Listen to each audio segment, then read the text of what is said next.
Welcome to the Isaac Newton Institute for Mathematical Sciences. It gives me great pleasure to welcome you all here for our 2016 Science Festival talk. My name is Christy, and I'm the Deputy Director of the Institute. It's an honour and privilege for us to welcome Dr. Charles Simonyi to the Institute today as our speaker, and we're truly delighted when he accepted the invitation. Before I introduce Dr. Simonyi to you, I know that many of you will have never been to the Institute before, and I'd like to share with you a couple of important and fascinating events that have taken place here. You might have read in the news this week that Andrew Wiles has just been awarded the Abel Prize, essentially equivalent to a Nobel Prize but in mathematics, for his stunning proof of Fermat's last theorem. Well, Andrew Wiles presented his proof for that theorem over a series of seminars in this very room as part of an I&I program on L functions. Another important moment in mathematics, part of the Institute's program on geometry and gravity, was a debate over 6 lectures between Roger Penrose and Stephen Hawking, 2 of the world's most famous and distinguished physicists. They debated whether Einstein's general theory of relativity and the quantum theory of fields, 2 of the most famous theories in physics, can be united in a single quantum theory of gravity. That these historic moments in the world of mathematical sciences were each just part of an Institute program gives you an indication of the impact of the work that is done here. The present programs are equally groundbreaking, in more ways than one for our current program on plate tectonics and melt in the mantle. So, that's a little bit about the work that goes on at the Institute on a daily basis. Now, let me introduce to you today's inspirational speaker. Actually, I thought long and hard about how best to introduce Dr. Simonyi. I could start off with his impeccable academic credentials, his undergraduate degree in engineering, mathematics and statistics from Berkeley, and his PhD in computer science from Stanford. Or I could talk about his many patents. I could be a little more conventional and tell you that for over 20 years he led Microsoft's applications group and was the architect of Microsoft Word, Microsoft Excel and other widely used application programs. What an incredible legacy. I could tell you a little bit about his interests, that he's a licensed radio operator and that he had telebridge conversations from the International Space Station with school children in America and in Hungary. But what fascinates me, and what I hope will inspire all of the children in the audience, is Dr. Simonyi's journey to these points. It is the story of, so he was born and brought up in Budapest in Hungary. While still in secondary school, he took a job as a night watchman at a computer laboratory overseeing a large mainframe computer. He took an interest in computing and asked one of the laboratory engineers to teach him to program. Well, by the time he left school, he had learned to develop compilers, and his compilers were so good that he sold one to a government department and was asked to demonstrate it to a computer trade delegation from Denmark. As a result, still aged only 17, he was hired by a Danish company and left Hungary. 2 years later, he moved to Silicon Valley in California, working at the hotbed, first of all doing his doctorate, a master's and doctorate, and then working in the hotbed of computer science talent that was Xerox PARC, where he developed the first WYSIWYG document preparation program. After 10 years at Xerox PARC, he moved to Microsoft at the request of Bill Gates, and the rest, as they say, is history. I could go on and on about Dr. Simonyi's achievements, but I know that you are all longing to hear from the man himself. So I will stop now and simply say it is an honor to invite to the stage Dr. Charles Simonyi. Thank you, Christy, for the very generous introduction. Of course, by the way, I would add that I talked not only to schools in Hungary and in the US, but also a school in Cambridge. And I have some of the notes of part of the transcript of that talk, and that was a lot of fun. So we are here to discuss orbital spaceflight. And it's, I think that the Newton Institute is a very appropriate place to do that, because Isaac Newton was the first to distinguish the suborbital and the orbital spaceflight in an illustration in the Principia, where you could see. Of course, he didn't quite have tourism in mind, but in fact, suborbital tourism is going to be a fairly common occurrence, I predict, in the next 10 years. You hear the news about Branson's activities, and of course Jeff Bezos is working on suborbital tourism, which will be available at a reasonable price, shall we say. For 15 minutes, you'd be able to do a jump to space. Now, orbital spaceflight is quite another matter. It requires much more energy, and it's still a very rare occurrence. In fact, only about 500 people have had the privilege of being in orbit around the Earth. You might ask that there surely have been more than 500 space flights by now, and you are right. But it's the same people who are being sent up over and over again. So there have been over 1,000 space flights, but only 500 people who have had the privilege. And with this privilege comes, of course, the responsibility to share the experience. And that's what I would like to do, is to share the experience with you through slides and through the description of the whole process. Now, of course, we know most of these 500 people are people of the so-called right stuff. These are the elite, the crème de la crème, people who are in perfect health and perfect in every way, very impressive people. And we know that they can accomplish a lot. And certainly the early space travelers took considerable physical risk as well, and unfortunately some of them perished, and advancing a dream of space flight. The question comes up that what about the rest of us, people without the right stuff? What are really we know what the maximum requirements are for space flight, but what are the minimum requirements for space flight? And that has not been explored until a very interesting window opened up in the beginning of this century, from 2002 to 2009. And I'm not going to go into detail, but the geopolitics worked out in a way that the Russians were selling seats on spacecraft and visits to the International Space Station, essentially below cost rather. So 7 of us took advantage of this window to go to the International Space Station, the so-called space tourists. I was the only one who did it twice, and we can talk about how that happened. The basic reason that those seats were available at all has to do with the role of the Soyuz spacecraft, the Russian Soyuz spacecraft, as the lifeboat for the International Space Station. If you think about it, of course, there has to be a lifeboat on a space vehicle if anything would happen. Actually, there are 3 serious emergencies that are contemplated: depressurization of the station, fire on board, and toxic atmosphere on board that cannot be replaced. In which case, the station would have to be abandoned, and the Soyuz spacecrafts serve as the lifeboat, regardless whether you are on an international, American or Russian or international crew members. So they all have to have training on the Soyuz, even if they don't fly, just in case there would be an emergency.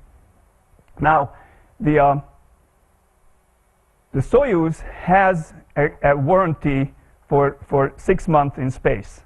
So after 6 months, it has to be replaced with a new one to be a working lifeboat. So every 6 months, there's a replacement of the Soyuz, and also there's a replacement of 2 of the crew members. It's considered, or was considered, fairly dangerous to stay in space for more than 6 months. There are all kinds of problems. I will describe them. So every 6 months, Soyuz goes up, 2 persons are replaced, and another Soyuz comes down. And that period of replacement of the Soyuz, by the way, is a 3-seat spacecraft. So that replacement leaves 1 seat empty, if you will. And that seat is called the taxi seat, and that was the seat that was sold for the tourists. So it's kind of interesting. I went up on a TMA 10, and I came back on TMA 9, which was up there.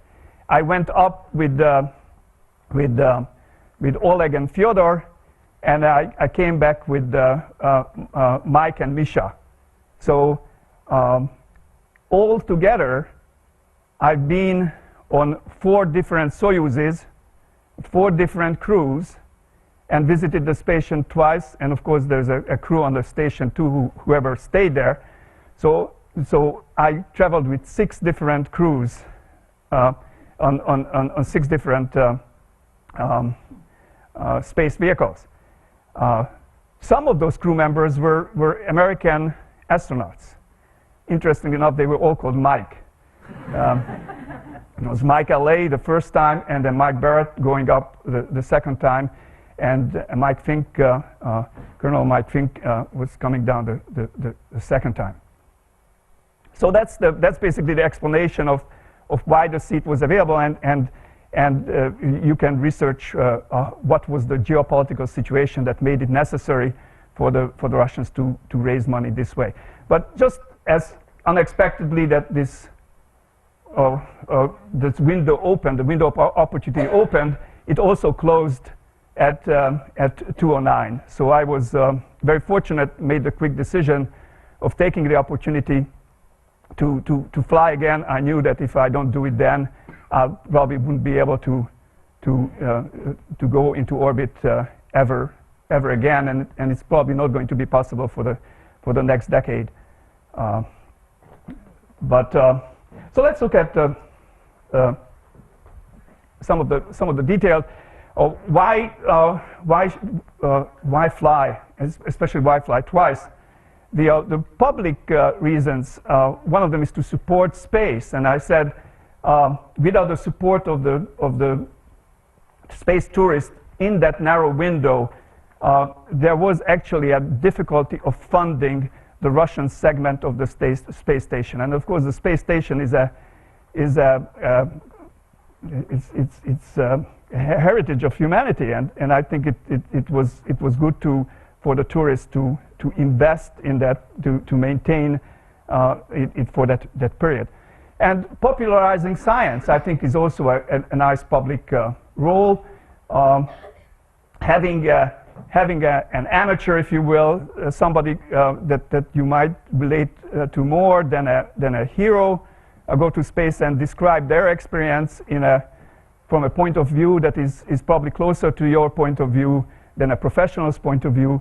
I think that helps, especially children, and I'm happy to see the kids here to have more interest in space, and through space really is more interest in science, because they are so intertwined.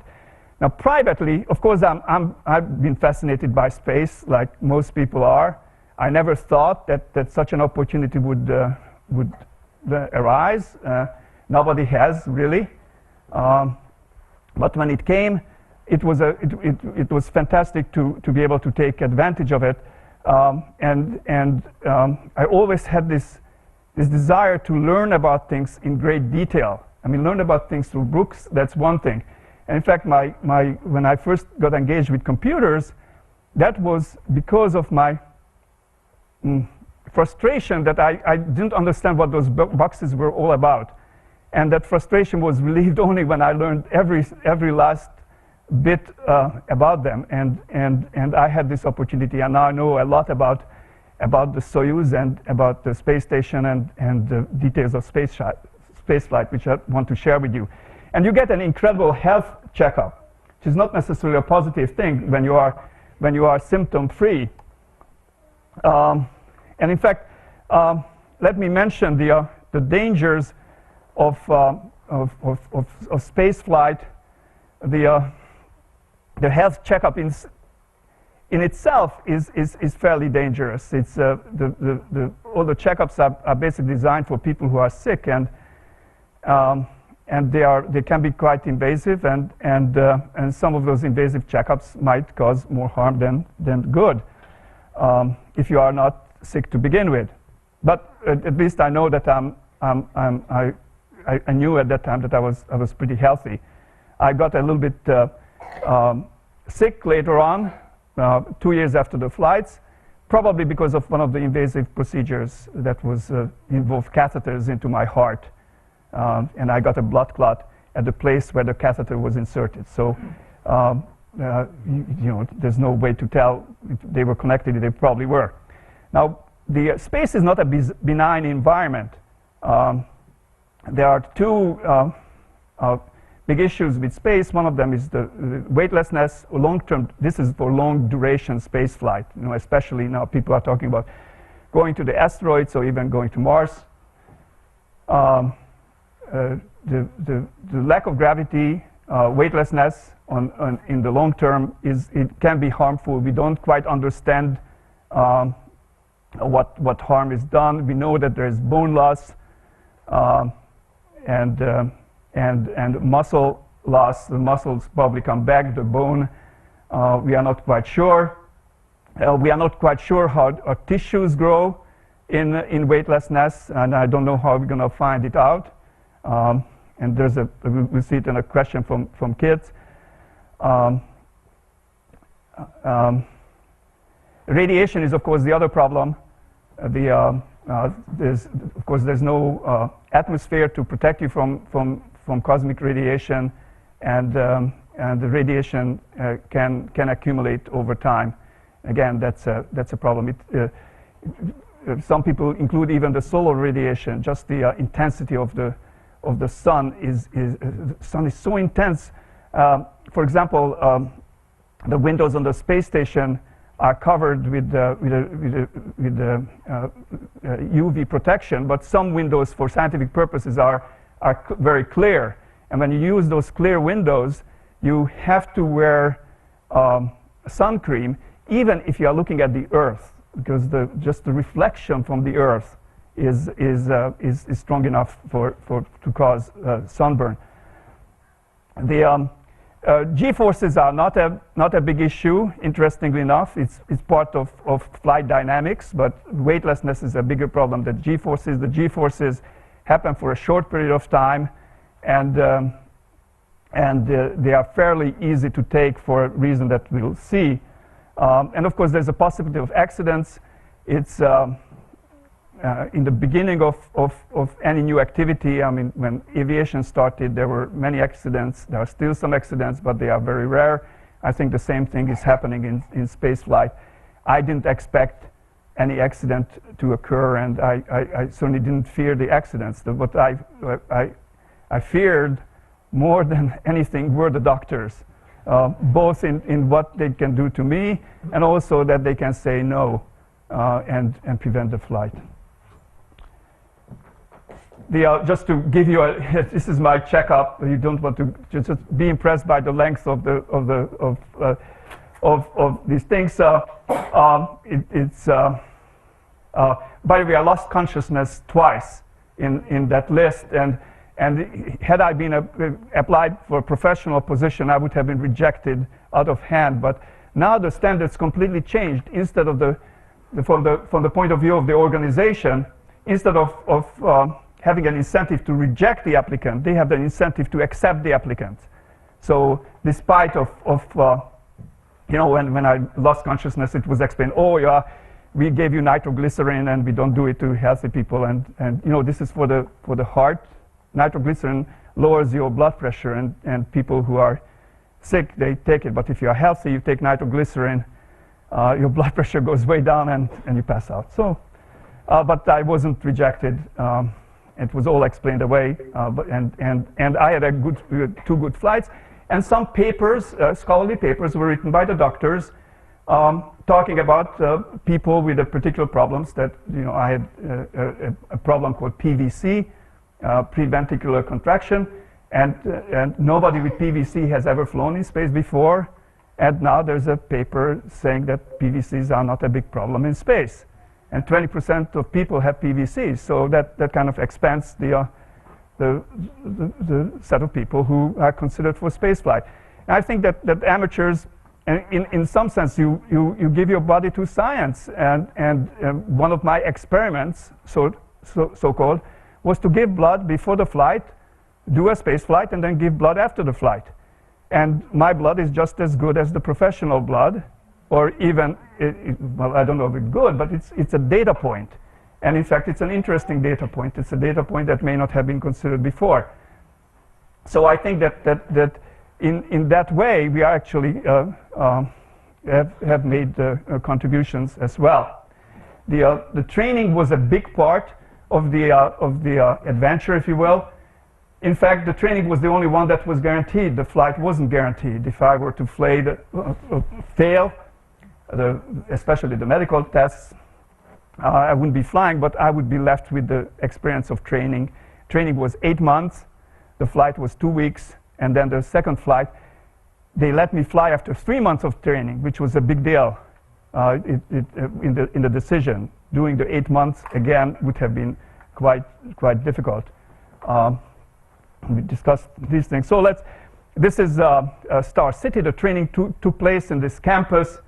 Not unlike a normal campus, it has about 10,000 people supporting it. The only difference is that there are only 5 graduates a year.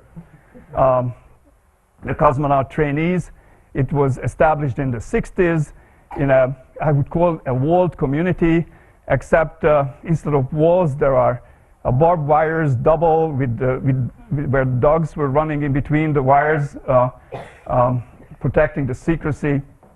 It's much more open now. It was still it was a military installation when I was training, but it was changing in 2010. There's this socialist realist sculpture here that I like very much, and I picked her up for my second flight flight patch. Of course, you have to have a flight patch. One of the important traditions of space flight, and you can see I'm quoting Faust, Goethe's Faust: "The eternal feminine draws us upward." The last line of Faust, and she symbolizes the eternal feminine, and it's literally is drawing us upward, very appropriately. So here are the doctors poking, and this is the Russian doctors. The rule was that anything invasive was done in the U.S., but the Russians were allowed to poke me. So this is an interesting piece of training that is only used in Russia. It has to do with weightlessness. In weightlessness, you have 2 problems. You have a vestibular problem, and then you have a cardiovascular problem. The vestibular problem just means that your inner ear, vestibular system, is confused because it's not getting the right signals. The cardiovascular problem has to do with the blood pressure that is on Earth is typically higher going into your head because it works against gravity, and lower towards your lower extremities. For the obvious reason, in space that gets completely confused, and in the beginning you feel that your head is full, your visage actually changes, and you become very puffy and red, and you feel like you basically feel sick. And these 2 things combined, it's called the SAS, Space Adaptation Syndrome. And it makes 50% of people quite ill for the first couple of days. And nobody knows, nobody can predict who gets sick and who doesn't get sick and how to train for it. And this is just like early medicine. people try all kinds of plausible things that are, if they are painful enough, I guess they might do you something good. And this is what I'm doing here is the vestibular chair, where you are rotating you in a chair, which wouldn't be a big problem, except you have to move your head from side to side like this, which create Coriolis forces in your inner ear, and you have you get very strange sensations of movement if you do that. And it's supposed to prepare you for SES. And I'm kind of a believer in the method because I didn't get sick. I mean, again, it's just one data point, and there are so few data points if you think about it. I'm a believer in it because I didn't get sick, and when I felt uneasy, it reminded me of the training, and and I knew that I survived the training, so I'm going to survive this one too. That's how I thought. Before here I was really suffering because this was my first test. Before the flight, we were doing progressively more and more in the chair. 2 days before the flight, I was doing 30 minutes without any problems, and I went and had lunch and was feeling fantastic. So you can get used to it. This is being plugged into a centrifuge, and this is being spun around a centrifuge. The G-forces, they are you know, we are talking about 8 Gs at most in training. Sounds like a lot, and it is a lot when you hear about fighter pilots do it, but in an airplane, the G-forces act in this direction, in an uncomfortable direction, whereas in the spacecraft, you are lying on your back, and the G-forces act through what's called the Z-axis by convention, through your narrow section of your body. It's much, much easier to take.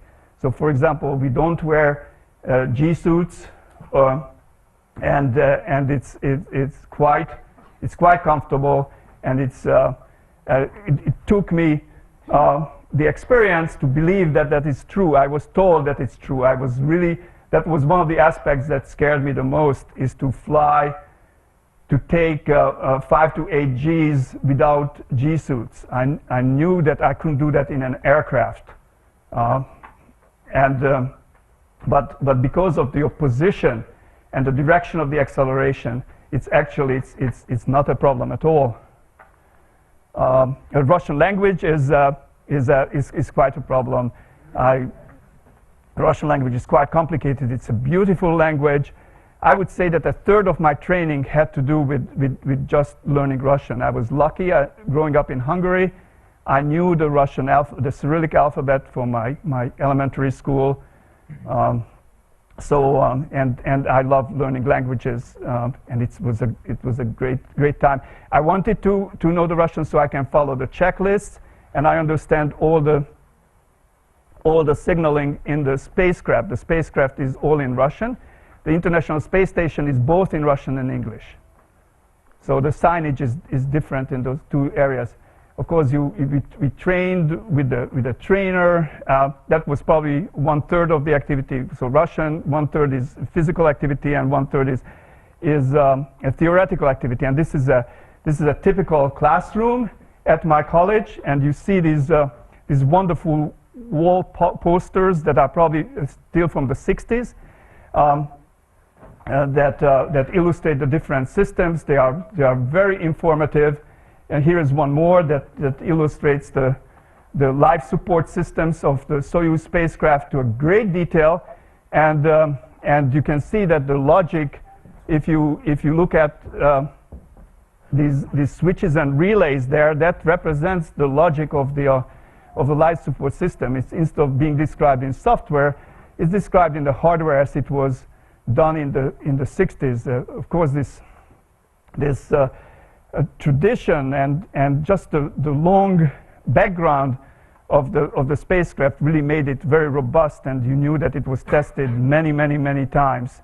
And it's a very simple system that you can understand pretty much by looking at it. And when it was time for the exams, you know, we had to go around and explain what was the different elements of the life support system were. As I was mentioning, the way we are in the spacecraft is in a horizontal position. It's not quite true because the spacecraft is not wide enough to accept you stretched out. Your knees are all pulled up. And basically, you can see my knees there. And we have this thing called the seat liner that is cast to our body. So here we are taking a plaster of Paris impression of my body so they can create the seat liner that will protect me, would make me comfortable, but especially protect me at the very last second of the flight when you impact with the ground. You get a fairly severe, you're going at 10 meters a second, which is about 25 miles an hour, and when you hit the ground, then it's a substantial jolt, but the seat liner will make it much easier. Let me say a few things about the spacesuit. The spacesuit was a large part of the whole physical experience. Why do you need a spacesuit at all? It's not because of the G-forces. The spacesuit basically protects you from the accident of the spacecraft being depressurized. And so you ask yourself, how often does that happen? Well, it only happened once. Unfortunately, when it happened, the crew did not wear spacesuits, because that was during the Soviet time, and they crammed 3 people without spacesuits to compete with the Americans. And there was a depressurization incident just before re-entry, and the whole crew came back intact, but they perished because of the depressurization. The Russians had two accidents. This was the second and last one. And of course, before the flight, we go to the wall of the Kremlin to remember the fallen heroes. So the spacesuit is taken very, very seriously. But if I look ahead, you know, it's a little bit like parachutes on airplanes. In the early days of flying, parachutes were very important. Today, nobody would worry about parachutes. Accidents still happen, but we don't worry about. We don't think that the parachutes will save you from those accidents, and we just accept the risk. And I think in the long run, the same thing will happen. The spacesuits are not going to be used in either tourism or in normal space flight. But until then, let's look at how a spacesuit would work. Basically, it has a rubbery inner layer that will be airtight, and then the outer layer is just protects the rubber from so that it won't get pierced somehow. You enter the spacesuit through a tunnel that is in the middle of the suit. So you can see that I put on the pants, if you will, which are integral, and then I put my arms through the arms that don't have the gloves on them yet. So right now we have 4 holes on the spacesuit: the 2 arms, the tunnel in the middle, and my helmet, which is behind me at this moment. After this stage, so this is how we look after my arms are in. So we still have 4 openings in the spacesuit. The helmet is behind my head. The difficulty comes at this point. You have to kind of bend over and pull the ring over your head, and so that your head goes into the helmet. And here it is. I'm pushing my head through the ring, and the tunnel that I came through is now hanging in the front of me. Okay.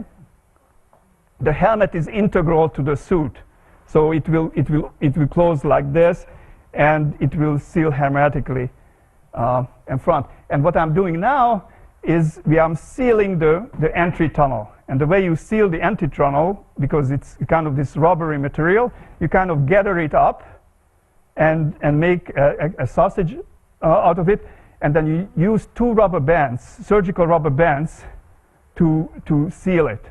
Just put the rubber bands around. Why use 2? In case one of them would fail. So there's a rubber band in my hand, and then you take what remains and you kind of stuff it into the protective sleeve, and then you pull up the zippers, and the zippers are not airtight or anything. Again, it's just a protection. Now there are only 3 openings on the spacesuit, and you can see the two gloves are not there, but you can see the rings that will seal the gloves, and also my helmet is not pulled forward, or rather the visor is not pulled forward. The back of the visor is material, flexible material. So as I pull it forward, it just kind of stretches on the back, and the helmet is going to seal around my face. On my chest, the pressure valve that controls the pressure inside the suit. The suit is usually open. It's only in an emergency that you pressurize it with oxygen. So here we are testing the suit in a vacuum chamber. I am now at 100,000 feet of simulated altitude. It's vacuum for all practical purposes, and you can see that my suit is inflated because there's normal pressure inside that keeps me alive, and this is just a way of getting confident. You can see, of course, I'm wearing the gloves, and so in an emergency, for example, the suit, this is not a suit that is used for extravehicular activity. It gets fairly stiff, and if you want to do anything in an emergency, you would probably have to lower the pressure a little bit to give you some flexibility. You push the buttons that you have to do, and then you increase the pressure before you lose consciousness. Only the commander will do that. This is another exercise where putting on the suit while wearing a gas mask. The practice is that let's assume that there's toxic atmosphere on the space station, and you have to evacuate. You had already a gas mask on, but now you have to dress for the it's an isolating gas mask, because it's not really a mask. It's generating oxygen for you. You are completely isolated from the atmosphere, from the toxic atmosphere of the space station. It might be ammonia, for example, very toxic. And now you have to dress to get into the lifeboat. So that's a very difficult practice. All I cut off, my crewmate is helping me put it on. We also practice to put on the spacesuit in weightlessness. This is in a simulated weightless flight. How do you simulate weightlessness? Well, ask Dr. Newton. Also, another interesting practice on weightless flight is to pass weights around, and this one is 50 kilos, 100 pounds of weight. That of course it's weightless, but it still has mass. It still has inertia. So you have to be careful about how you pass it to your instructor. Notice my foot is hooked into the strap on the ground. If I weren't hooked in, then this mass, which is comparable to my own mass, would just push me away, or we would be pushing each other away. So this is an important practice. And of that practice, of course, food is important. It looks like dog food, but in fact, it's quite a bit nicer. This is the spacecraft. The first time I saw it in the factory. It consists of 3 parts. I think yeah, right. Here's an illustration. The left part I call the living room. The middle part is the re-entry capsule. That's where you stay for the dynamic operations. That's where you wear your spacesuit. And then the engine room, if you will, on On the right, you can kind of see the seat and the seat liner, how you would sit in there, and with the knees, your knees would be like here. This is your rump, so your knees would be kind of like there. While it's very crowded, I think right here you can see how crowded it is, but you are not here for long, and I think it's a very good design where they put all the stuff that is not necessary for survival into this separate room, the living room, which won't return to Earth. It will burn up. In fact, that's how we bring back garbage. So the living room, we are looking down from the living room into the capsule. These are my crewmates. The commander sits in the middle. This is a control panel, survival. We have to practice for survival. They tell us that the spacecraft will get you down no matter what to the surface of the Earth, and then the emergency begins. Once you are down there, here we are in a Siberia, somewhere we're simulating cold weather. Well, in fact, there's cold weather, and we have to survive for 2 days anywhere on Earth, from 52 north to 52 south.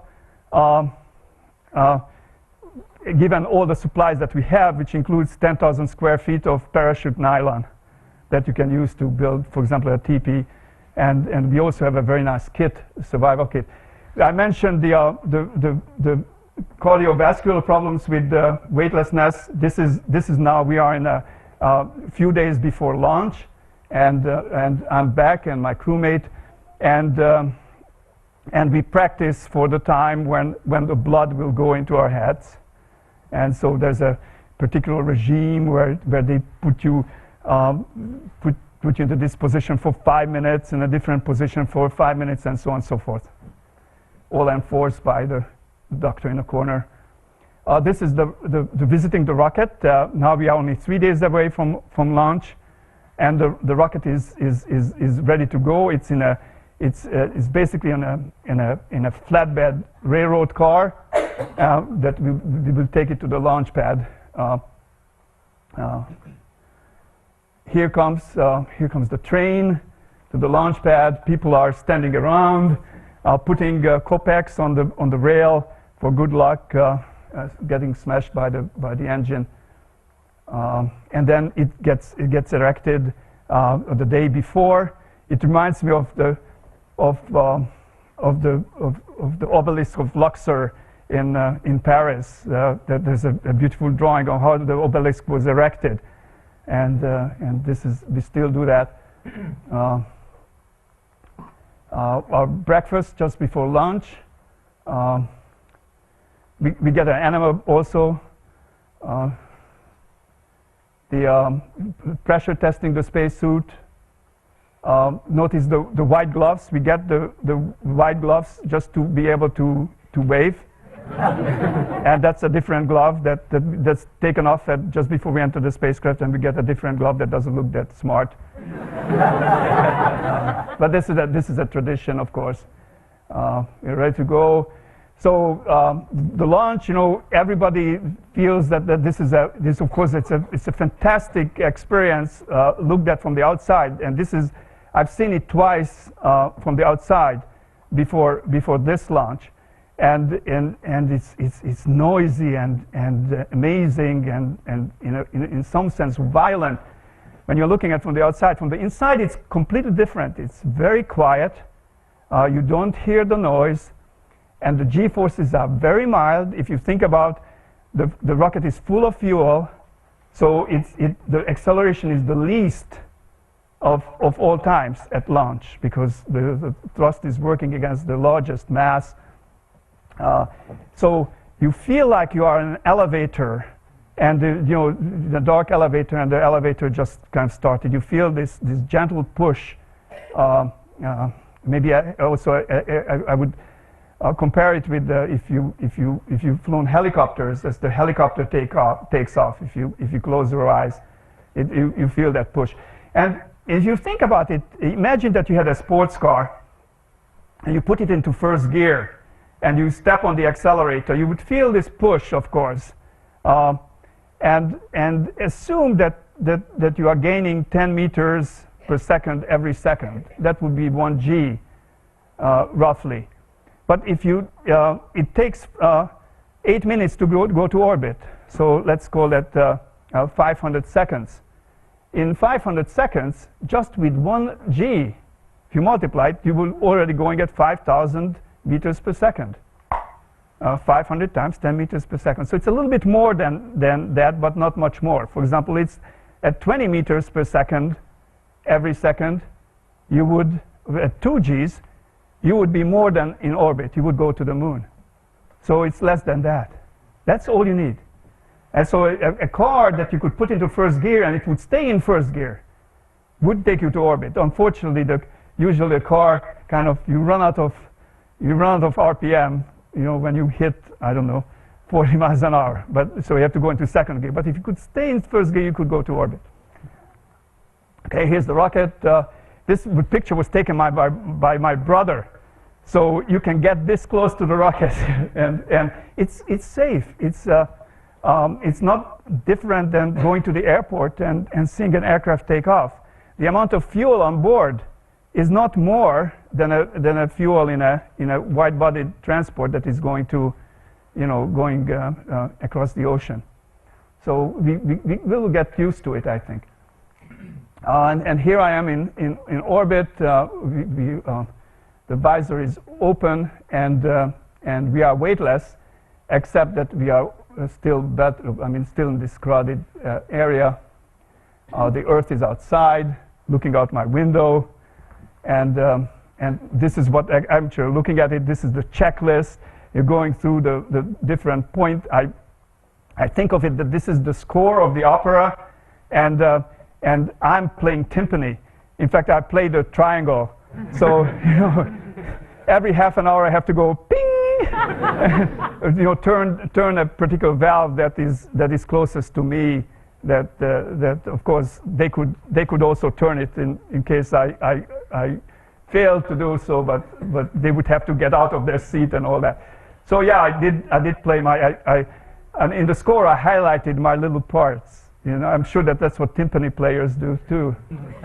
But you have to, of course, understand the abbreviations and all that, which is great. Again, the Earth looks just fantastic. It's all water. It's mostly water. It's like 70%. You look outside, it's water. Looking at the random times. Now here, this is the commander. I'm looking at the commander's feet, and notice that he's wearing this tourniquet. That tourniquet we were all wearing. And this is to prevent or at least reduce the accumulation of the blood in your head. Don't ask me to explain how it does that, but it does just that by pressing on the right veins. I think what it happens is it traps blood in your foot so that it can't go to your head. It's graduated and it has numbers on it, and we adjust the numbers with the tension. And in fact, when we felt kind of sick, then we kind of tensioned it up, and then our legs felt really funny, then we loosened it up, and so we played with that. Here I'm taking a cat nap at the top, at the roof of the living room. It took us 2 days to get to the space station. Now people do it in 5 hours, which is kind of a pity because it's a wonderful preparation to be in space on this small spacecraft. The Soyuz, I'm wearing the fur-lined booties that are part of the equipment, and our sleeping bags are behind me, and the hatch is behind me too. And it's great in weightlessness you can use the 3 dimensions very easily. So we could you can leave space to the people. I could, you know, if I wanted to take a cat nap, I could go into one of these corners up and not disturb anyone. This is a weightlessness, again, illustration of apple juice. This is how apple juice looks, with this squeezed out of squeezed out of this container of juice. And then, of course, you mustn't let it touch anything, because then it will stain what it touches. What you do is you touch it with your lips, and then you basically get a gulp of apple juice. Of our breakfast. This is the toilet. This is the toilet for the spacecraft, ready to be used. I'm not going to go into. I have some more on the space station toilet, and I don't know how much. You can ask me in private the details. This is we are approaching the space station, getting pretty close to it. That's already a video image of the space station coming up, and this is my first view of the space station. It was astounding, just coming up on 2 days in space. You know, everything is just the Earth and us in orbit, and then suddenly there's this giant structure.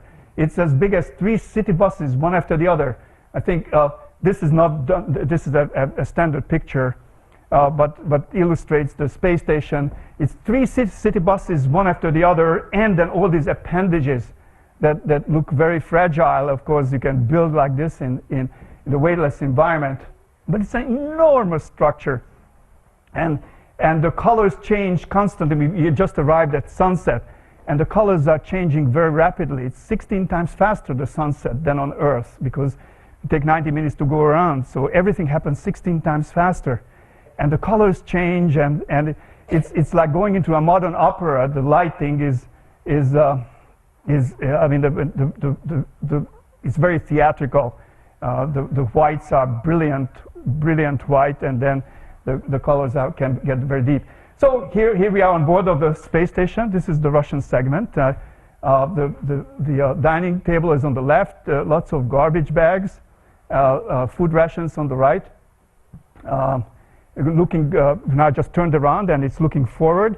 It's not unlike being on a submarine. You can see the circular hatches. That's so that the different compartments can be separated from each other in case of depressurization. And there's a standard procedure. If there's a leak someplace, you separate the compartments, and you go from compartment to compartment to establish the rate of pressure loss and make decisions on what you do, because it's very important to always go from the furthest parts toward the lifeboat, not away from the lifeboat.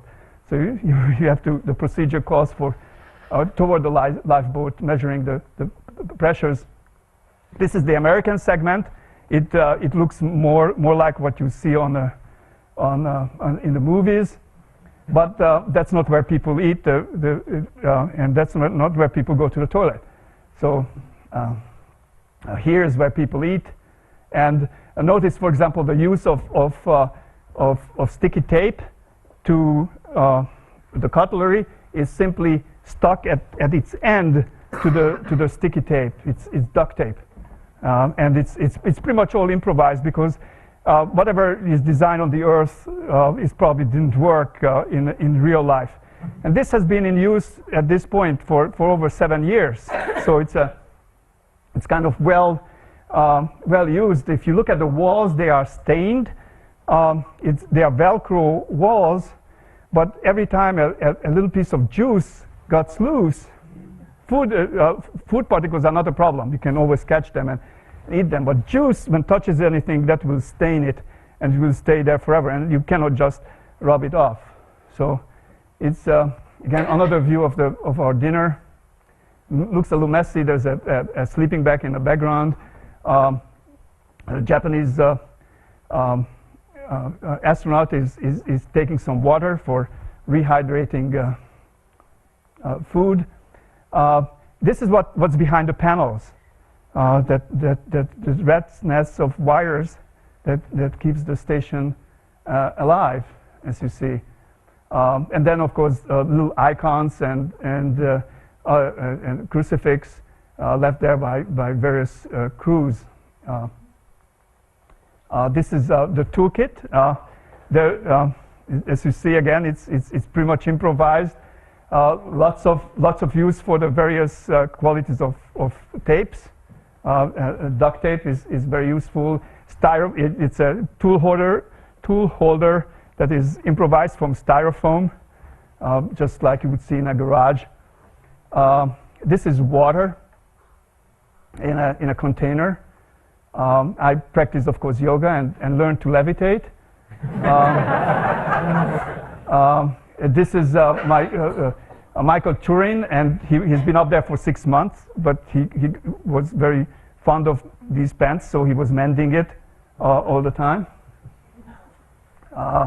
The commander is vacuuming. It helps a lot. There's a lot of dust, so go around with a vacuum. But here you have to vacuum everywhere, on the ceiling and on the floors. This is me working on one of my experiments using thermoluminescent dosimeters that are on the floor right there, and I'm writing down the dosages that have been measured on the station. I volunteered for as many experiments as I could. Here's the toilet on the station. It's a very interesting device. The solid waste is actually kept in this container, and when the container is full, then we have to replace the whole container. This is the control panel for the toilet. You can compare it with 2001 Space Odyssey that has a big checklist for using the space toilet, and this is reality. But you can see there are lots of buttons there, and there are a lot of lights that have to come on in particular order. This is the insert to the so-called insert that will hold the solid waste before usage, and this is me passing the exam on the ground of how to put the insert into the toilet. It's a little bit like a shop vacuum. That it's the filter part of a shop vacuum. There's a considerable airflow that is established by the device that keeps the smell to absolute minimum, and it's actually quite comfortable to use. And of course there would be smell because the solid waste is stored there until it's full, which happens around a day and a half with a crew of 6. These are the wipe yourself. This is a storage area where the empty containers are stored for the future. The containers are cones, so they can be stacked. They come in parts so that they can be stacked up like ice cream cones. And here we are replacing the container. Here's a full container ready to go to the garbage dump, and here's our garbage dump. This is garbage that is accumulated, and it will be deorbited in the next opportunity. This happens to be the living room of a freighter that will be deorbited, but also the living room of the spacecraft when a crew is going back. We also stuff it full of garbage, so that it will be burned up. Here's a discussion with the students at Cambridge, and the way this works is that you're using ham radio to talk through something called a telebridge, because there's no guarantee that you could have a rendezvous with the space station and the school day. So when the kids go to the school, the station is probably somewhere in Australia, and for example, in this case, it was in Australia, and they find a volunteer who will wake up at 4 a.m. in Australia, perform the communication with the shortwave radio, and then through telephone lines, the kids can ask the questions, and of course, there's only 5-minute window from horizon to horizon for the amateur radio. So we get the questions ahead of time. We get it on an email, and of course I make my notes of what I'm going to answer, because we have to answer very quickly. The kids read the answer, and these are the questions from Cambridge. You can see that. Can you take a photo of Cambridge and send it to us, please? Was one of them, but two questions were very cute, well, very interesting. Let me just mention that if a child was on the ISS, would they grow normally? That's a terrific question. I mean, and the answer is we don't know. And I certainly wouldn't want, I wouldn't let my daughters to go to space when they are 3 years old, it's who knows what tissues will do when they grow rapidly in weightlessness. These are all questions that have not been answered. And anyway, there are lots of other. One of them is you are close to. Have you seen a falling star because you are so close to it? But in fact, the answer was that you are closer to the falling star, to a meteor, than we are, because it's under us. It's in the atmosphere, and the atmosphere is closer than we are further from the atmosphere than you are. So it's a lot of fun. This is how the Earth looks. This is, I guess, New York City, but this is what you actually see. That's through a telescopic lens. What's interesting is it's not that different than being on an airplane, except you see more. You see like 2 or 3 states at the same time. You also see countries from a strange angle that you are not used to on the map. For example, looking at England sideways, or Italy especially, looking at Italy sideways, it doesn't look like Italy at all. This is in Canada. There's an impact crater there that is so visible from space. You cannot help but notice it. This is my hometown, Seattle. You can see the pyramids. It's just an unusual perspective, I guess. Niagara Falls, beautiful islands in the Pacific. Well, it's mostly water, but when there are atolls like that, they look like these floating sea animals. And again, the perspective it can be quite strange. Like the bottom of the screen is further than the top, maybe, and that's how it looks. This is Easter Island. You can almost make out the Moas.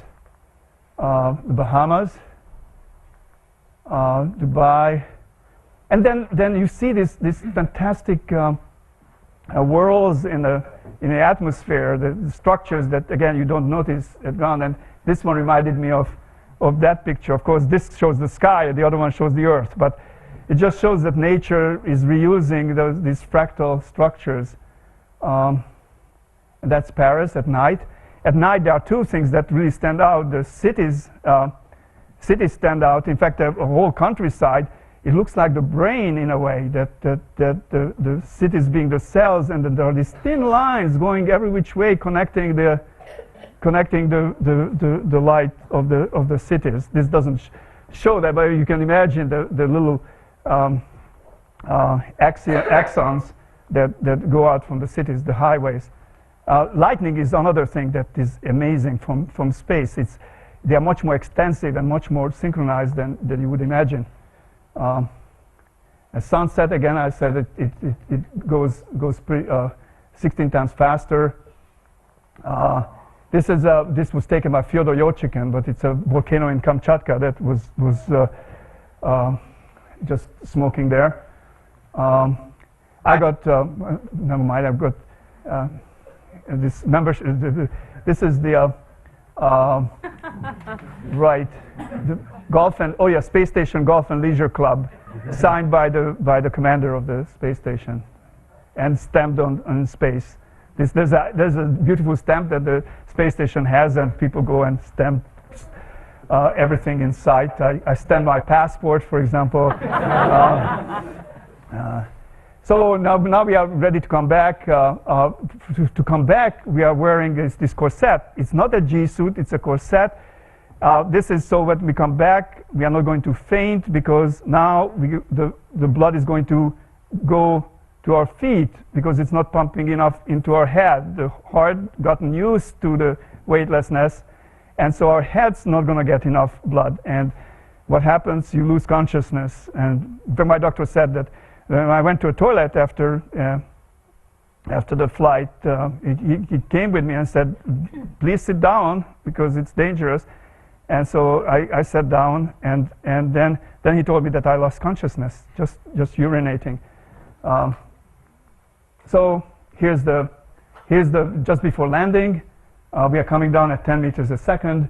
The so-called at 90 centimeters altitude, these explosives are set off by a gamma ray altimeter that is driven by some radioactive substance. and that cushions the landing a little bit. But as you might imagine, you have about 90 milliseconds before the impact at that point. It's a substantial hit, but it doesn't hurt you. It's basically the biggest hit you can get without getting hurt. But they tell you, close your mouth so that you don't bite your tongue. Just relax and fill out the seat liner, and there was no problem. You can see the divot on the right, and then the parachute. Typically, the parachute drags you a little bit, but the rescue people are already there, and they turn the spacecraft. Notice that they can touch the spacecraft. It's not hot, even though we came through re-entry. And in fact, I was told that I need to sign some postcards, and I'm glad to do that. And while I'm doing it, we're going to run a little movie that shows the re-entry process, including the fire through the window and the opening of the parachutes, and finally the movie ends by the impact, at which point the camera breaks. So you can kind of see a funny last frame when the camera broke. So they are turning us so that we are face down, and they can basically pull us out from the spacecraft. And here I am in the spacecraft, happy to be there, and this is how they pull us out, one by one. And here I am. My wife is waiting for me, and this was a terrific flight. So that's what that finishes my presentation, and I don't know if we have time for Q&A. I think that we've run over, however, I think we should definitely have a couple of questions, because I know that there's bound to be a lot of people just fascinated. So a couple of questions. Anyone want to put their hands up? Sir. Weightlessness being such a major problem, is there no way to create some gravity in the space station? Well, yeah, I mean, according to our current knowledge of physics, there's only one way to do that, which is by rotation, and rotation itself has its problems, the Coriolis forces in particular. So you'd have to make it a fairly long arm, and the answer is yes, there is such a thing, but then we'll never know what we don't know what the problems would be, and also it's terribly expensive, and just complicates everything. It complicates Earth observation, for example.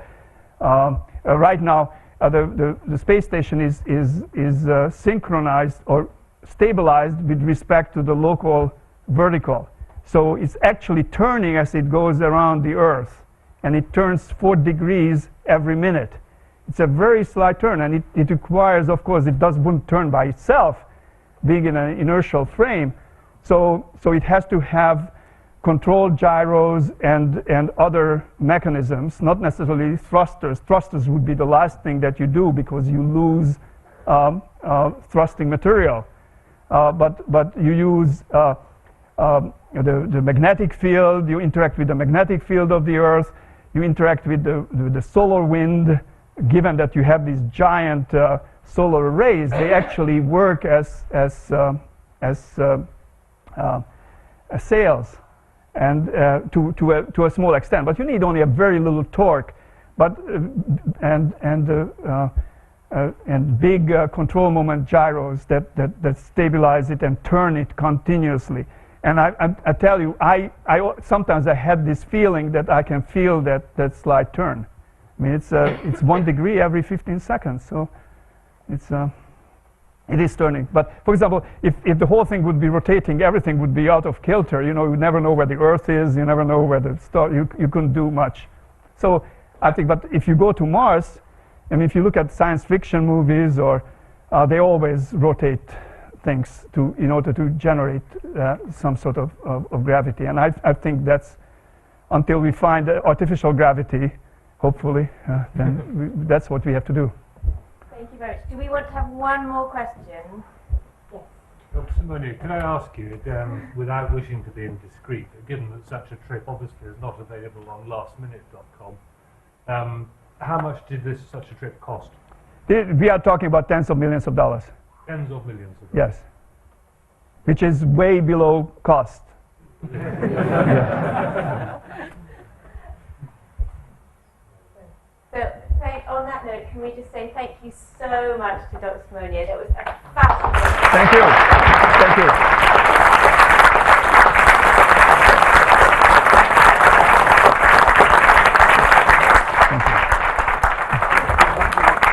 Kindly agreed to sign autograph postcards for those of you who would like. So there should be a postcard on everyone's seat, and also for the children, there are ones at the front here.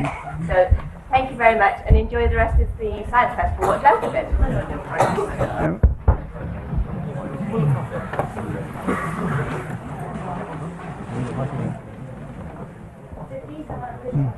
All right, fine. That's it. Oh, thank you. Yeah, welcome.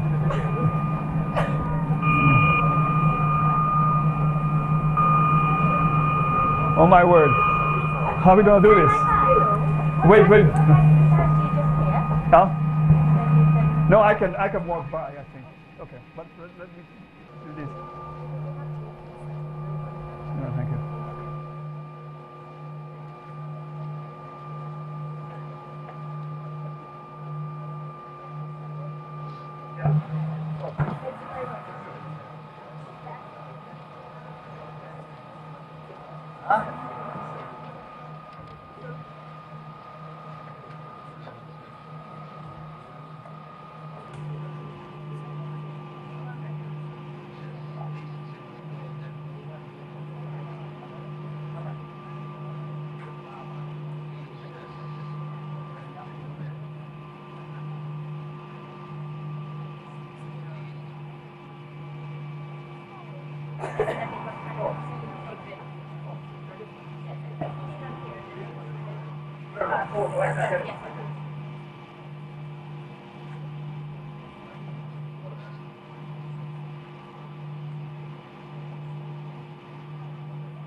On board the Soyuz, lead at Europe.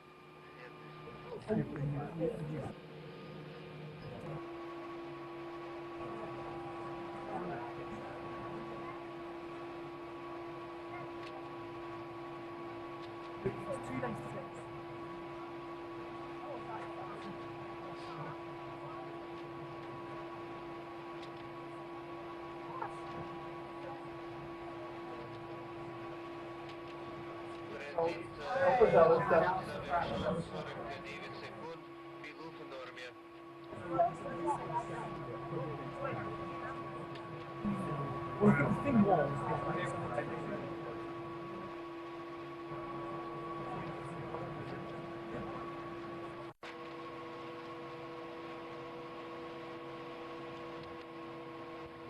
Есть работа двигателя.